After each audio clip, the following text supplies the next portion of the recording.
Olá pessoal, estamos iniciando mais uma aula de metrologia. Essa é a nossa segunda aula da matéria e nós vamos dar continuidade nos estudos das medidas, no estudo das medições, né? Isso que quer dizer a metrologia. Nós vimos na aula passada a introdução, né, da metrologia, nós vimos também metro, nós vimos também a polegada e na aula de hoje nós vamos dar continuidade fazendo o estudo de outras medidas, né, que nós temos. Vamos falar sobre as medidas de temperatura, as medidas de pressão, as medidas de luminosidade. Também vamos falar sobre o Sistema Internacional de Unidades e também sobre arredondamento. Vamos falar sobre critérios de arredondamento. Mas antes da gente falar então do nosso tema de hoje, eu gostaria de fazer uma revisão com vocês sobre o que nós vimos até aqui e também fazer a correção do exercício que eu deixei para validação da sua presença. Então vamos à revisão.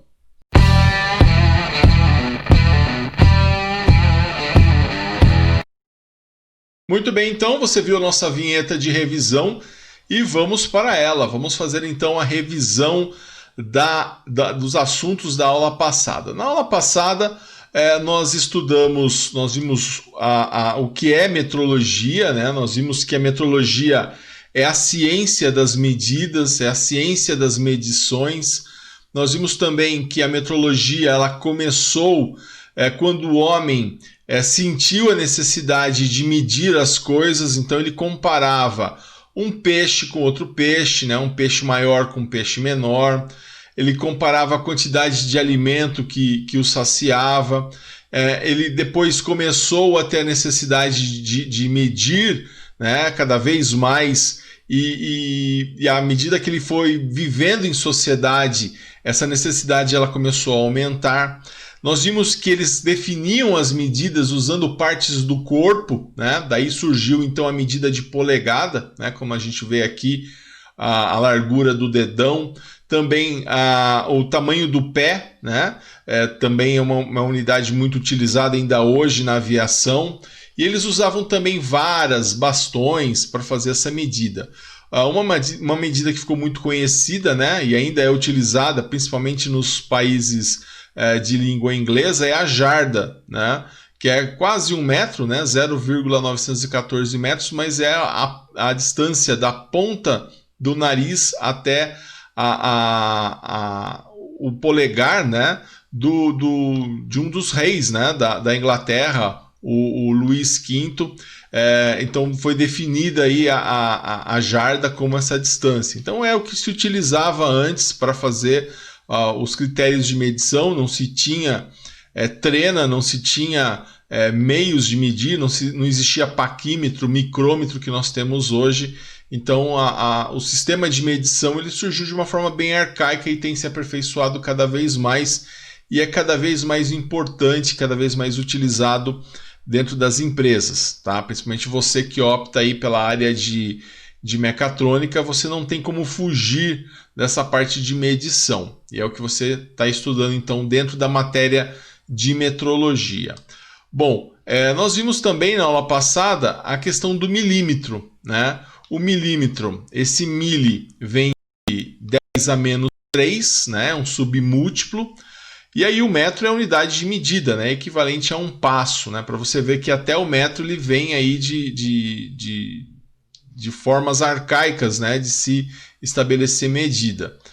Então o milímetro ele é a milésima parte do metro, né? Como se eu tivesse 1 metro e dividisse ele em 1000 partes iguais. Então esse é o milímetro.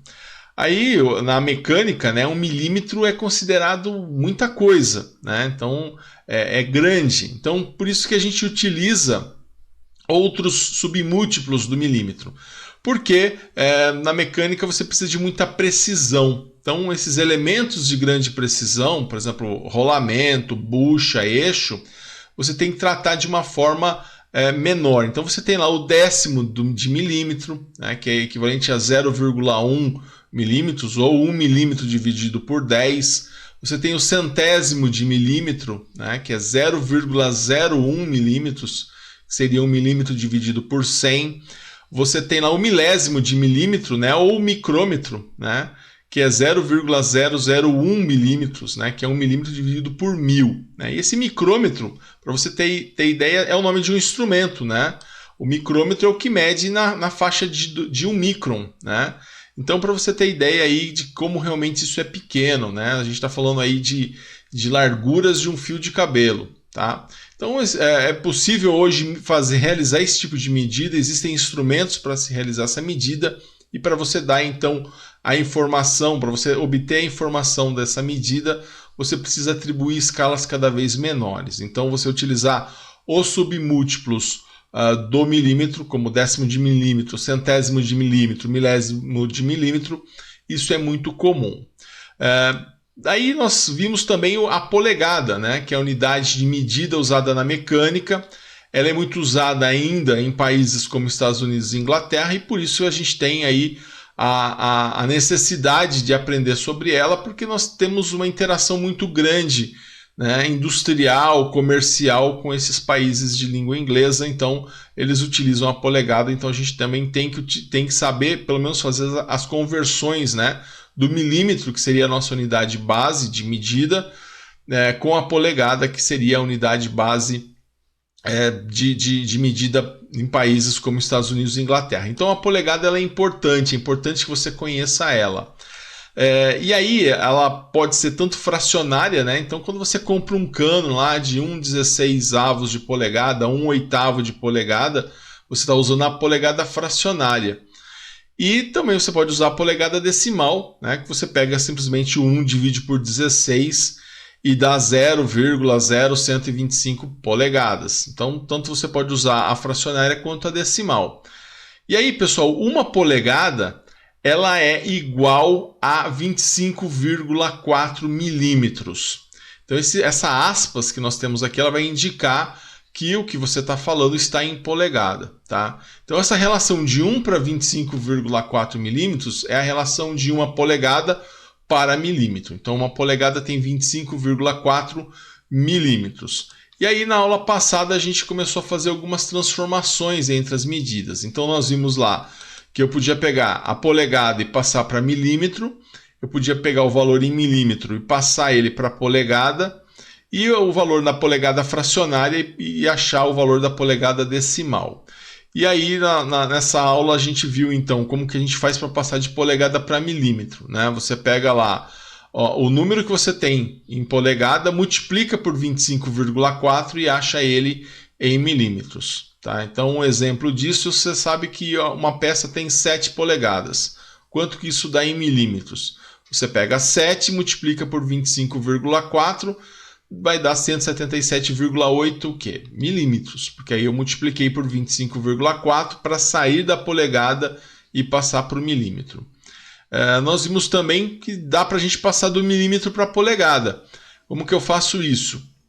Eu pego o meu valor em milímetros, divido por 25,4, faço o contrário, né? Faço a operação inversa. A operação inversa da multiplicação é a divisão. Então o número que eu tenho em milímetros, divido por 25,4 e acho ele em polegadas. Então, se eu tenho lá 10,7 milímetros e quero passar para polegada, então eu vou fazer 12,7 dividido por 25,4, que é fixo, que é o elemento de mudança de um para o outro. Isso vai dar 0,5 polegadas. Né? Ou se você quiser colocar isso em termos de fração, 1/2, né? Meia polegada, e aí você estaria falando então da polegada fracionária. Então aí a gente passou de milímetro para polegada, então nós vimos essa forma, né? De polegada para milímetro, milímetro para polegada, e aí a polegada, dá para a gente passar da polegada fracionária para a polegada decimal, e aí é bem mais simples, né? Você tem lá 3/4 de polegada. Como que eu passo para a polegada decimal? Simplesmente faço a divisão. 3 dividido por 4 dá 0,75 polegadas. Então 0,75 polegadas é igual a 3/4 de polegada. Tá? Então dessa forma a gente consegue passar de um para o outro sem problema nenhum. Fica até mais fácil, aí você vai trabalhar com o valor que você deseja. Outro exemplo que nós temos é, por exemplo, meia polegada. Né? Pega 1 dividido por 2 dá 0,5 polegadas. Então é a forma que a gente tem de passar da polegada fracionária para decimal, é simplesmente fazer a divisão. Né? Você vai lá e divide o numerador pelo denominador da sua fração e você cai então na sua forma decimal, certo? Bom, eu deixei um exercício, aliás, 2 exercícios para vocês fazerem, né, para validação da sua presença, e eu gostaria então de fazer a correção desses exercícios. Então, no primeiro exercício, né, eu pedi para você converter 2 polegadas para milímetro. Então eu sei que o número de polegadas vezes 25,4 é igual ao número em milímetros. Então, para passar 2 polegadas para milímetro, o que nós fizemos? 2 vezes 25,4. Então isso deu 50,8 milímetros. Depois, então, isso deu 50,8 milímetros, então 2 polegadas igual a 50,8 milímetros. Na segunda questão, eu pedi para você converter 5,5 milímetros para polegada. Então, como que isso fica, né? Você pega o seu número em milímetros, divide por 25,4 e cai no valor em polegadas. Então, fica 5 dividido por 25,4, aliás, 5,5 dividido por 25,4 deu 0,216 polegadas. Então essa era a forma com que a gente fazia para converter de milímetro para polegada e de polegada para milímetro. Então ficou essa então a resolução das 2 questões dos exercícios que eu deixei para validação da sua presença. Então tá aí, pessoal, fizemos uma rápida revisão, a correção dos exercícios da aula passada e agora nós vamos então ao tema da nossa aula de hoje.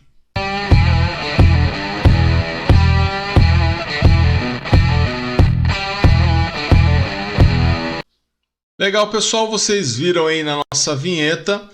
Então, na aula de hoje, nós vamos falar sobre o Sistema Internacional de Unidades.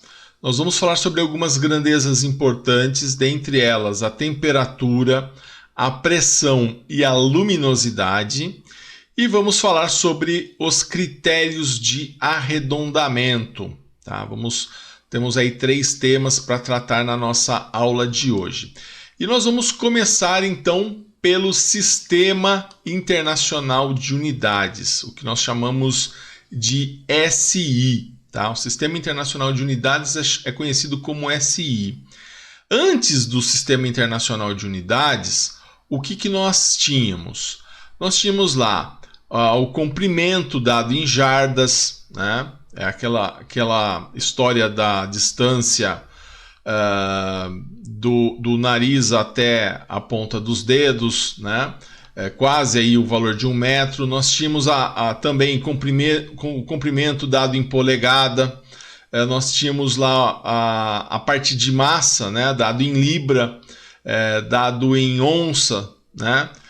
Então, dessa forma, né, a gente tinha uma mistura muito grande, né? As coisas eram muito misturadas, porque cada um utilizava uma grandeza diferente. Então, enquanto você tinha uma parte usando os valores em libra, outra parte usando em onça, outra parte usando em quilo, então isso ficava realmente muito confuso. Então, como se resolveu isso? Qual foi a solução dada? Bom, a solução dada foi a criação de um padrão de medidas, né? Esse padrão de medidas é o que nós chamamos de SI, Sistema Internacional de Unidades.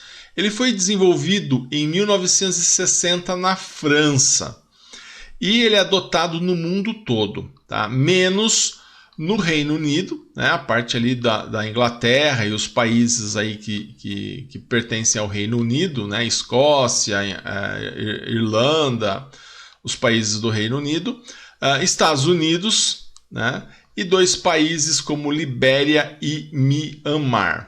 Tá? Esses 4 países, então, eles não adotaram o sistema internacional. Agora, é importante, né? Porque o Sistema Internacional de Unidades ele foi concebido aí em torno de 7 unidades básicas.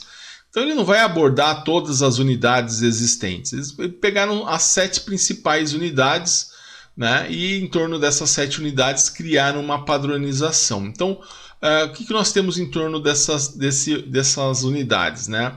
O objetivo é realmente uniformizar, facilitar as medições, facilitar as relações internacionais, né? Então, baseado nisso, né, foi criado o Sistema Internacional de Unidades, e aí a gente tem essas grandezas aqui, ó. Então vamos falar sobre essas grandezas. Nós temos lá, definiu-se que o comprimento utilizaria a unidade de metro, né, definida pela letra M. A unidade de massa seria dada em quilograma, né, que é o kg. O tempo seria dado em segundos. Intensidade de corrente elétrica seria dado em ampere, né? Temperatura seria dado em Kelvin. Quantidade de matéria seria dado em mol. E a intensidade luminosa seria dado em candela. Tá? Então essas são as 7 unidades do Sistema Internacional. Então o Brasil, por exemplo, ele adota essas 7 grandezas. Porém, a gente sabe, por exemplo, que a temperatura não é dada em Kelvin aqui no Brasil. A gente utiliza o grau Celsius, né? Então, alguma coisa, né, pode ser que um país ou outro não utilize como padrão. Tá? Isso pode acontecer. E aí a gente tem então o Sistema Internacional de Unidades com algumas falhas, né? Mas isso não tem assim um apelo muito significativo, tá? Então o Sistema Internacional de Unidades ele visa fazer essa padronização. Essa padronização ela é importante para que você tenha então uma uniformização da sua forma aí de tratar, né, justamente as unidades. Bom, vamos dar uma olhada agora em algumas grandezas que nós atribuímos grande importância dentro da metrologia. Tá? Dentre essas grandezas, a gente destaca a temperatura. A temperatura é uma grandeza muito importante dentro da metrologia. A gente tem lá o Kelvin, então, como nós vimos, faz parte do Sistema Internacional. Nós temos o Celsius, né, que é a unidade utilizada no Brasil, né, graus Celsius. Nós temos o Fahrenheit, né, que é a unidade de temperatura utilizada nos Estados Unidos. Então isso aqui causa uma mistura muito grande, né? Como o Brasil não utiliza, mesmo sendo adepto ao Sistema Internacional, ela não utiliza o grau Celsius, que é a medida, aliás, o Kelvin, que é a medida padrão de temperatura para o Sistema Internacional. Nós utilizamos então o Celsius. E aí você tem temperatura que vem de coisas, né, dos Estados Unidos, então essa relação acaba muitas vezes ficando um pouco complicada. Então, existem algumas formas que nós temos de converter, né, fazer então uma relação entre essas grandezas de temperatura. Então, se eu quiser, por exemplo, existe uma relação entre graus Celsius e Kelvin. Tá? Então, como que é essa relação? Por exemplo, se você quer passar de Celsius para Kelvin, né, você pega então a sua medida em Celsius e soma 273. Aí você cai em Kelvin. Ou se você tem a sua medida em Kelvin e quer saber ela em Celsius, você pega a sua medida e subtrai 273. Tá? Ou então, se você quer fazer uma relação entre Celsius e Fahrenheit, que é a unidade americana de temperatura, como que você faz? Então você tem lá a sua temperatura em Fahrenheit, você subtrai 32, depois você divide por 1,8. Você cai na temperatura em graus Celsius. Depois, agora, se você quer o contrário, né, você tem a temperatura em graus Celsius e você quer achar essa temperatura em Fahrenheit, você pega a sua temperatura em graus Celsius, multiplica por 1,8, né, e depois soma com 32. Tá? E aí você vai ter então a sua temperatura em graus em Fahrenheit. Tá? Então essa forma que você vai ter aí de achar a sua temperatura para que você possa saber então relacionar, né, Celsius e Fahrenheit, para que você não tenha, isso pode causar uma grande confusão. Então precisa sempre tá atento, né, a se você tem lá um C, né, com a bolinha, ou se você tem um F, ou se você tem uma letra K. Também existe a relação, né, uma relação geral entre Kelvin e Fahrenheit, né, onde você tem essa fórmula aqui, você substitui o valor que você tem e aí você isola então o termo que você quer achar. Então, se você tem o Kelvin, a temperatura em Kelvin quer achar em Fahrenheit, você substitui aqui o valor que você tem em Kelvin e faz essas contas e isola aqui o seu F, né, para você achar a temperatura em Fahrenheit. Se você tem o contrário, se você tem a temperatura em Fahrenheit e quer achar ela em Kelvin, então você substitui aqui no lugar do F, faz essa conta, depois você isola o seu K, né, que é a sua temperatura em Kelvin, para achar ela a partir então da sua unidade em Fahrenheit. Então, dessa forma a gente consegue relacionar, né, os três sistemas, né, de temperatura. Bom, além da temperatura, então é importante você saber que existem 3 formas que são muito utilizadas, né? Nós temos também a pressão, né? E a pressão, aliás, pessoal, pressão é a aplicação de uma determinada força sobre uma determinada área. Então, a gente costuma dizer que a pressão ela é a força dividido pela área, né? Pressão é F sobre A. E aí pode ser o quê? A força com que sai, de repente, um ar, né, de uma mangueira dividido, né, pela área ali da bitola da sua mangueira, por exemplo, né, se você tem ali ar ou se isso é um fluido, enfim, a pressão ela vai estar relacionando então essa força com a área. Por isso que você aumenta a área, né, de vazão, por exemplo, você diminui a pressão, né, justamente por causa dessa relação que existe entre força e área. Então até a gente costuma dizer, né, por exemplo, nessa ilustração que nós temos, a gente pode dizer o seguinte, né, nesse caso aqui, você tem um caso em que ele vai afundar, né, esse aqui vai afundar rápido, né, esse rapaz aqui vai afundar bem rápido, enquanto esse não, né, esse aqui ele não vai afundar tão rápido, porque isso se eles estiverem numa areia movediça, né, porque aqui a pressão ela é maior, porque a área é menor. Então, se a área é menor, a pressão é maior, né? Já esse, como a área é o corpo todo dele, então, nesse caso, a pressão ela vai ser menor, porque você aumentou a área. Mesmo se eles tiverem o mesmo peso, né? Então, não vai ter diferença, porque a pressão ela vai acabar, como você aumentou a área, a pressão vai acabar caindo, tá? Então, a gente tem aí essa situação dentro dessa ilustração aqui. Bom, aí a gente tem as unidades de pressão, né? A gente tem lá o Newton por metro quadrado, né? É uma forma da gente expressar a pressão. Nós temos esse Newton por metro quadrado é chamado de Pascal, tá? Uma unidade de pressão. Nós temos o bar, né? Que é equivalente a 1000 Pascal. E nós temos o PSI, né, que é Pound per Square Inch, que é libra por polegada quadrada. Essa já é uma unidade mais relacionada então com os países como Estados Unidos e a Grã-Bretanha. Então nós temos essas unidades para você ver então a diversificação que nós temos, né? E isso acaba causando então uma certa confusão. Então você precisa saber, né? Qual unidade você está usando. Então, por isso que às vezes, isso principalmente dentro da indústria, pode causar muito problema essa diversificação toda. E aí também temos o quilograma-força, né, por metro quadrado. Então, mais uma unidade, aí a gente está falando aí de 5 unidades de pressão que nós podemos ter. E aí a gente vai então relacionar aí essas unidades de pressão. Por exemplo, se a gente for relacionar o PSI bar, nós relacionamos dessa forma, né? Um PSI é igual a 0,0689476 bar. E um bar é igual a 14,5038 PSI. Então essa é a relação que a gente tem entre o PSI e o bar. Nós temos também, posso relacionar o PSI com o Pascal, né, que é o Newton por metro quadrado.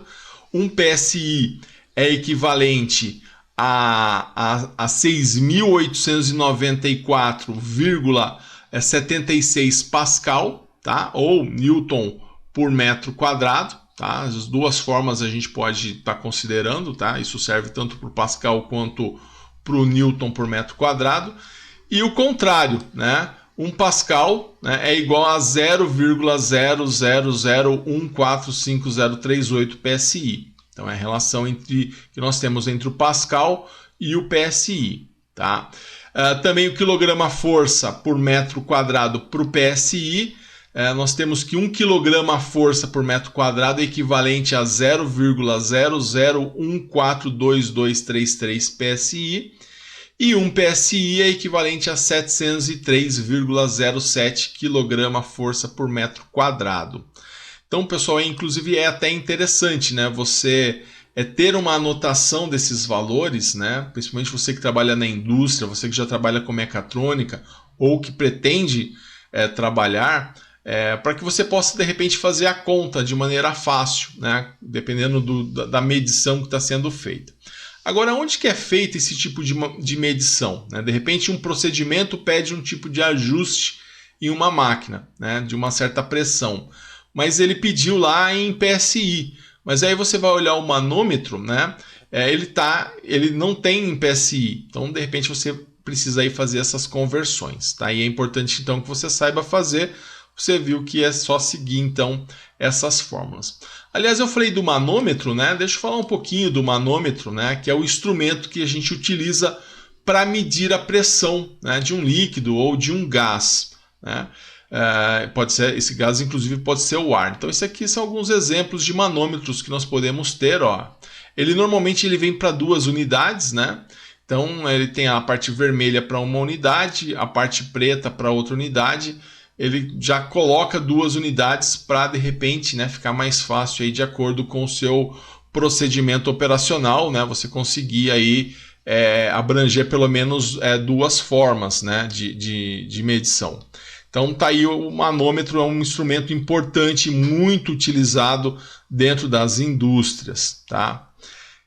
Pessoal, outra unidade que nós temos, né, de extrema importância é a intensidade luminosa. Então, dentro aí das grandezas que nós temos na metrologia, uma dessas grandezas importantes é a intensidade luminosa. E o que dizer a respeito da intensidade luminosa?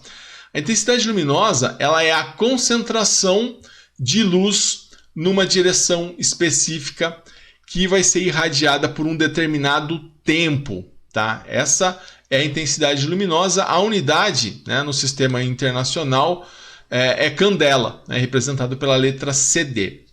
Para você ter ideia, né, da importância dessa unidade, se você olha no datasheet de um LED, ele forma lá quantos CDs, né, quantos candelas, né, que ele possui de capacidade de intensidade luminosa. Então, por exemplo, um LED de alto brilho, ele possui um número de candelas maior do que um outro LED. Então, às vezes você quer substituir um LED, mas você quer o mesmo brilho, né? Principalmente quando você trata de LEDs de alto brilho, você tem que olhar lá quantos CDs, né? Quantas candelas tem aquele LED. Né? Então, essa é a unidade de intensidade luminosa.